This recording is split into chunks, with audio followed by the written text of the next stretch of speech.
Alright, hey guys, welcome back to another video, and today we have some more info on the beta 1.5.5 patch. We have a lot of dev responses. I went through the whole, I guess like the patch notes thread, right, for the 1.5.5 beta, and I found a lot of dev responses. We got a couple pages worth. We're going to go over them. We're going to talk about them. We're going to see what kind of info we can get from them. I'm going to give you my opinions, and we're going to go from there. I'm also going to link the thread down below if you guys want to go check it out for yourself. But without further ado, let's get right into it. Alrighty, so first we have a player asking about, I'm guessing, a specific save, right? So, Autumn 7, 1084, 54 cows available in Sinon, which is a town, for 34 dinars starting price. In Manrath, 2 cows available for 174 dinars. At the start of my game, there were over 100 cows for sale in Sinon for an even lower price. Okay, I don't know exactly what he means, if this is a problem, but for me, this sounds just like normal, you know, I guess not normal economics, but kind of like it makes sense, right? Especially back in the day, if a person has a lot of something, they're going to sell it for a cheaper price to get rid of it faster. So obviously, 54 cows are available for 34 a piece. There's only 2 left, but guess what? They're going to charge a big premium because they're almost out. And if there's a lot, it's going to charge less than 34. This makes sense. But alright, let's see what the devs have to say. When you sell them, what is the best price you can get? Average price of a hog is 40, sheep is 80, and cow is 160. Really? You can buy cows from 35 to 40 maybe, but you cannot find a town to sell them 20 times, like 700 to 800 past. Best you can get is 250 to 300. Okay. Wait a minute. Oh, so you can't really sell 20 of them for that much, right? The best you're probably going to get for 20 of them is about 250 to 300. Okay. The price was so high before because cow/sheep/hog production was so low and it was not enough for world demand. So in previous versions, these animals were sold 2 times 3 of the original price. As example, we entered the value of sheep as 80, but in-game average sheep prices was about 160 to 240. There was one reason, this was also one reason of not working tanneries. There was so less number of cow/sheep/hog in world, so artisans cannot convert these animals to hides and meat. So if you guys are wondering, what do you need for tanneries? There it is. You need some cow, sheep, and hog production as well. What's it called? Where were we? There were less number of cow/sheep/hog in the world, so artisans cannot convert these animals to hides and meats. Hides and meats were also very expensive. This was halting leather production because tannery output leather price and tannery input hide price were so close because of the overprice of hides. So they couldn't make much of a profit. That's kind of why the tanneries were kind of messed up, but they are fixed now. When input item price is close to output item price, workshop stops working because it is meaningless. True. Now all is normal. Cow/sheep/hog production is added to grain and fish villages also. Interesting. So grain and fish villages will also produce cows, sheep, and hogs. Interesting. So tanneries might actually be very, very good now because they're going to be good anywhere, to be honest with you. Huh. They produce less, but this is balanced. This is balanced things. Okay. I think all villages should produce cows, sheep, and hogs. I think that makes sense for any village, if you think about it. Not just grain and fish villages. I think all villages, you know, they need some farm animals to keep them going. It makes sense. It's what they used to do, you know. Where are the chickens at, man? Where are the chickens at? You know, we need some chickens too. But alright, let's move on. They produce less, but this balanced things. Now average price of hides is 60, average leather price is 200, average meat price is 25, average hog price is 40, sheep is 80, and cow is 160. It is not easy selling 10 times 20x of buy price, especially close towns.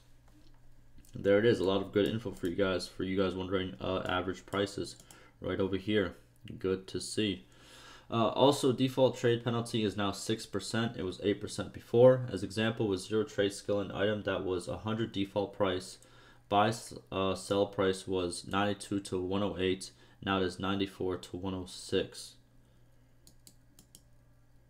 Okay, wait, the buy sell price. So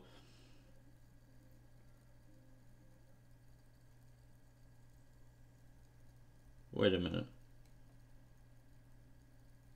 Maybe he meant to do sell buy price. Because you don't buy, I'm pretty sure you buy it for 108 if it is default 100, and then you sell it for 92. Or is it you buy it for 92 and then sell? No, I'm pretty sure you buy it for the bigger price and sell it for the lower price. But yeah, it's closer together now.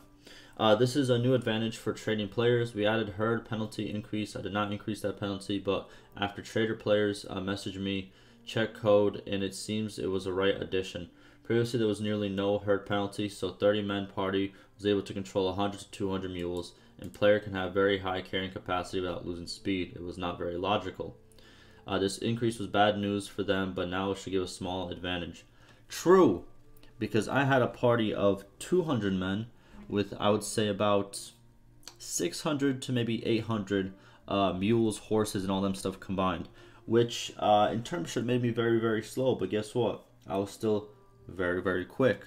So, yes, people might not like it, but it makes a lot of sense. You want to go faster, let go of some of your, you know, like some of your mules and some of your horses. It makes sense. Then we got crash after being captured and put into town prison isn't fixed. I guess it's up to Save Scum. I did not work on that and don't know how to fix that. He says pretty much open up a bug report. Okay. Siege towers are still bad. True. I do not work at mission / combat / weapon / siege equipment side.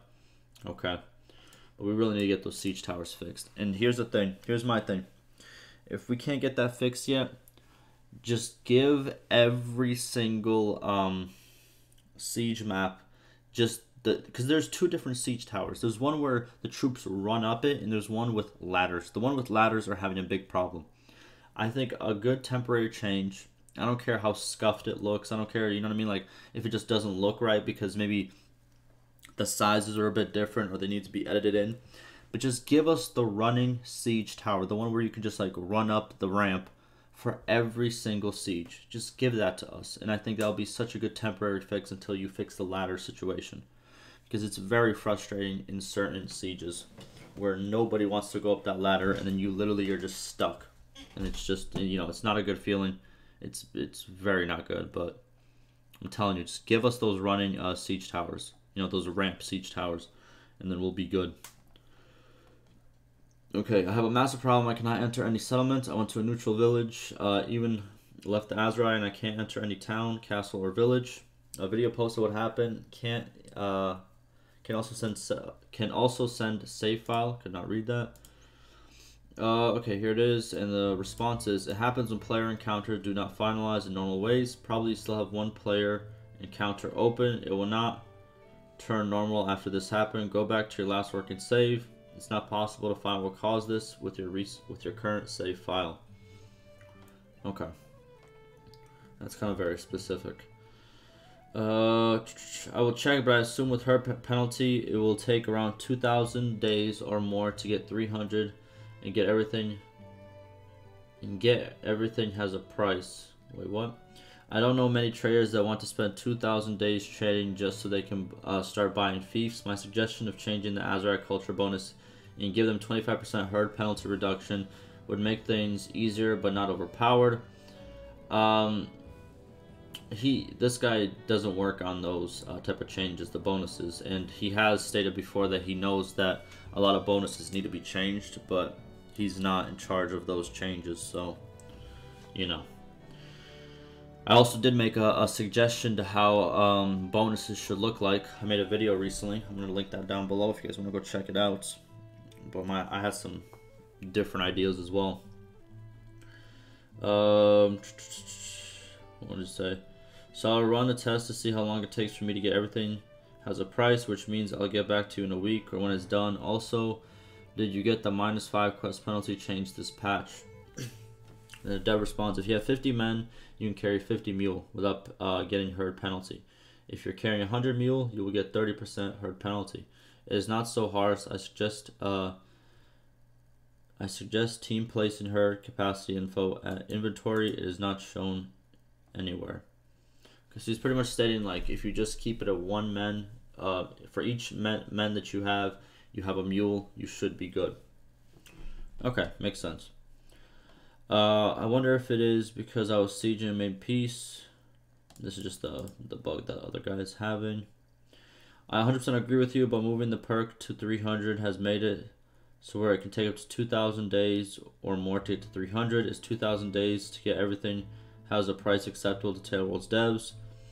Try with new reduced trade penalty, new sheep/cow/hog prices, and better worship profits. I do not work in perks also. That is, moving the perk to 300 is not my decision. So I'm guessing the perk they're talking about is the one where you can buy, you can trade and buy fiefs, right? People are upset about this because it got moved up more. But I'm going to be 100% honest with you. Here's my 100% honest opinion. I think having the ability to just buy the fief without any conflict, without any reputation loss, without anything, is already overpowered. And if you have to go all the way to the end game, which is, you know, the level 300 to get it, I think it makes sense. I know a lot of people might not like that reality, and I know a lot of people might think, oh, it takes a very long time. But what the devs are trying to do is they're trying to make this game go on for a very long time. So whenever you start a new save, it just goes on. You know, right now it doesn't seem that way, but with the changes they are making to the snowballing problems and other changes, they want you to have like a game save where you can play it for, you know, months if you really wanted to, where it would be ever-changing world, stuff would always change, and you can just continue to, you know, keep boosting up your character, keep boosting up your kingdom and stuff of that nature. So I think that's the direction that they're going into based on their changes and just how they've been doing stuff. So I think this decision isn't a bad one, and pretty much once you do get this perk, you know, you could really, like, you know, I don't know how long exactly it would take, but I know there's even a guy on YouTube who made like a speed run of getting all the fiefs using that perk, and it took him like 7 in-game hours. And I think that's what the devs are trying to not have happen. I think they want people to have longer gameplays and longer playthroughs. Alright, let's move it on. Then we got some over here on this page. So I can't access my brother's inventory now. Is this intended? I'm guessing after the patch 1.5.5. Is he in your party, the dev says? Is he over 18? Is he alive? If all these are true and you do not see him do the quest, he should be visible. If not, you can send your save game. There it is. And then another player asks, are there any plans to make it possible to manage your companion/family members' inventory/skills while they are not in your party? It's kind of illogical to disband their army just to give them a better armor or to choose their perks. The devs say this is already implemented in the internal version and it should be live with the next patch. Okay, so you will be able to change up their stuff even if you're not in the same party. Makes sense. Alrighty, next page. We have a lot of questions. Also, the animal situation. This is a player asking the devs. Whole map shows villages. Main product is now cows and sheep, even when the visual in the campaign map shows grain. Looks like former grain producing villages are cow now. I checked Azurai and there's not a single village with grain production as a main. It seems primary production, this is the dev talking, it seems primary production text takes not primary production but side production sometimes. Now checking code. Edit fix now will be sent next week. Okay, so what he's pretty much saying here is sometimes, since they added cows, hogs, and sheep to every single grain and fish production village, now sometimes the secondary production of either the hog, the cow, or the sheep is being shown in front of the grain or fish. It looks like it's just a text problem, so he states it will be fixed next week. Okay. Trading has never been easier than in this version. This is the player talking. Must be a side effect of the caravan speedy thing, because now you can buy horses, cows, sheep, and hogs for ridiculously low prices and ridiculously high numbers and sell them up to 2,000% profits.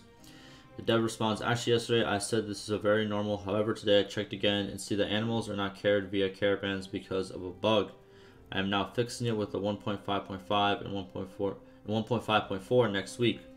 Till that day, you can make good profit via trading cow, sheep, and hog because they are not carried via caravans. Even close towns can have huge price differences. Okay, so he states that, you know, for now you can have your good trading days where you can you know, trade them for ridiculous prices. But once this, I'm guessing this hotfix comes out, I don't know if it already did come out because I don't remember reading it about that. But that price is going to drop, or that profit percentage is going to drop once the hotfix is up.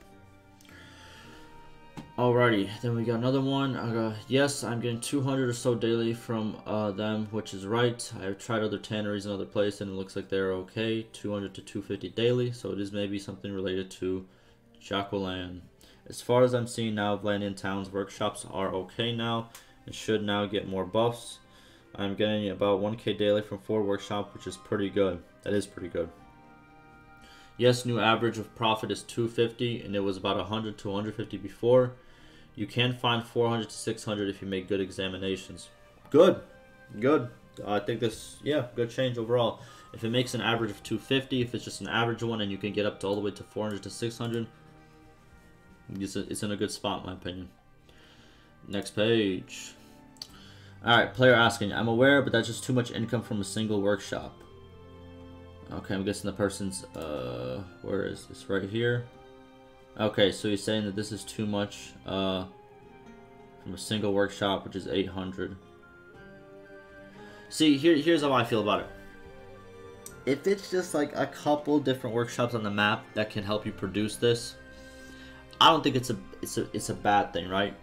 If it's like 20 different workshop positions that help you do this, then it's a problem. But if this is what how can I say this? If this is what most people's workshop list looks like, where you see somewhere in the hundreds, somewhere in the 200s, somewhere even below 100, and then you have one that's very overperforming, I don't think that's a big deal. I think that just makes sense. Like, this one's just doing very good. If all of them were doing very, very good like this one, that would be a problem. Or if all of them were doing very, very bad like this one, that would be a problem. I think 1 or 2, you know, in your list doing very, very good is not a huge problem. Let's see what the devs have to say.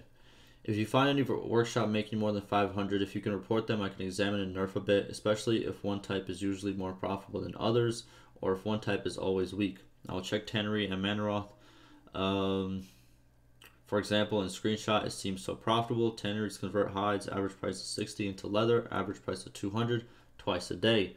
It seems even conversion leather is so expensive. Bannerlord. Maybe there's less leather in the world at the moment.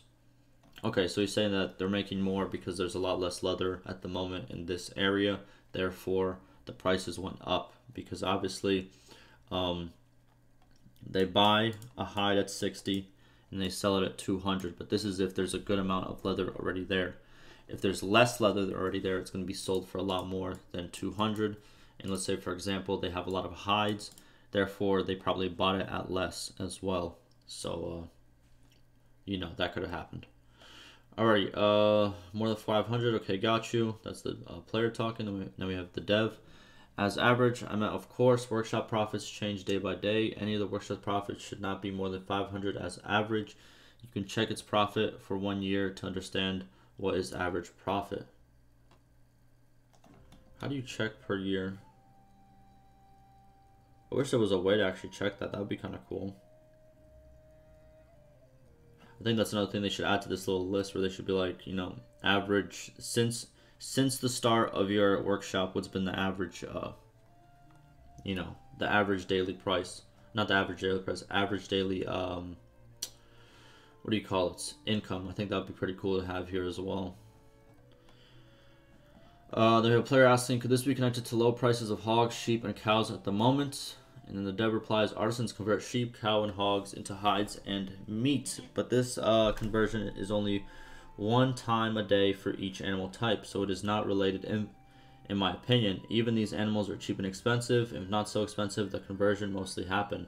If there are so many animal hides, it can be a bit cheap, but also... but its effect cannot make tanneries make more than 500 daily profit. Only ways if leather costs 3. Okay, so he's stating that if the hides are cheap, it won't really affect how much tanneries make. The only thing that can really affect how much they make is if the leather cost goes up. So if there's less leather, which is their final product. Makes sense. Okay, and let's go into the last page. I think this is the last reply. It is. Alrighty. Okay, so the player asks, I believe the issue with tannery workshops in general. Wait a minute, what? I'm guessing he's agreeing with the developer. I set another tannery in Cyber because of the village Cove, and after 1 week, the workshop is making 645 dinars a week, and another one is Sonoan, which is 1 week, is making 600. Manoroth is in the lead. Guys, you heard it here first. Listen, before all these hotfixes come out, you want to make some money? Get those tanneries. They're back, baby. They're back. You hear me? No. But it looks like they are back to being a little bit overpowered. They used to be a little bit overpowered, then they completely ran into the ground, and now it looks like they're doing very good again. So before any more hot fixes, get to it. And oh my god, I cannot believe I just saw this. Hold on, before we do that, I think this is happening because you can continue a game which opened in previous versions. Tanneries now convert only 2 items a day at 1.5.5, but at your game, probably tanneries convert 8 a day. Interesting. So that's another thing I want to talk about. So I'm guessing tanneries and other workshops only do 2 items a day now, which is So that's kind of like how it's like capped at around what it is capped at. And he states that since this is probably an older save, it's still going off the 8 a day, which is making it a very good profit. You can easily understand how many conversions your tanneries do at each day by checking number of leathers in marketplace. At a moment in a day, leathers will be produced if there is enough hides in the market. If 8 leathers are produced, this probably is related to your game opened at previous versions, and it'll be normal if you start a new game 1.5. Okay, so technically, if you have an old save and you transfer it to 1.5.5, you'll make some good money. But if it's a new game, you'll make some okay-ish money. And here's the last thing I want to leave you guys with. They said, well, boys, rip to the governor teleporting trick. Rest in peace. Rest in peace. I like this trick. So if you guys didn't know what the governor teleporting trick was, or it's pretty much if you own a fief, castle, or town, and you want to set somebody as a governor, they don't have to be in your party. They could be anybody who's a part of your clan. This could be companions that are across the map. You choose them as governor, then you go into that specific town or castle that you used, and they'll appear right there, and you can take them into your party. And in a way, they do teleport because it happens like as soon as you click the governor thing. You know that you don't even have to wait a day or anything like that. So rest in peace. Now they have to be in your party to become a governor, which kind of sucks. And this is a good point. This is going to make rounding up some of your capture companions really annoying now. We need some way to recall them from now. Listen, guys, I'm going to leave you guys off with this. The devs, and if anybody in the devs is listening, we need a way, not even a way, like, we need scouts. That's like the best way I could put it. We need scouts for multiple things. We need scouts to pretty much, you know, get like companions back, like, hey, can you send a scout to that guy in that place and then tell him to come back to us? Or, hey, can you send a scout to your clan leader so we can go talk to him about peace? Or can we go talk to him about joining our clan? We need scouts that we can send out and that we could, you know, pretty much, you know, tell them to do stuff for us. If these scouts are companions, who knows? But we need scouts that, like, will help us, you know, actually, like, make meetings, get people to actually, you know, because it's very annoying having to do all this, like, little stuff just with the player, if that kind of makes sense, right? If you're running your whole kingdom, it sucks that you have to, you know, stop everything you're doing to go across the map to go get your companion back because, you know, there's no way to really recall them. But all right, I'm off. Hopefully this was informative. Ask me any questions, any concerns, and like always, stay safe.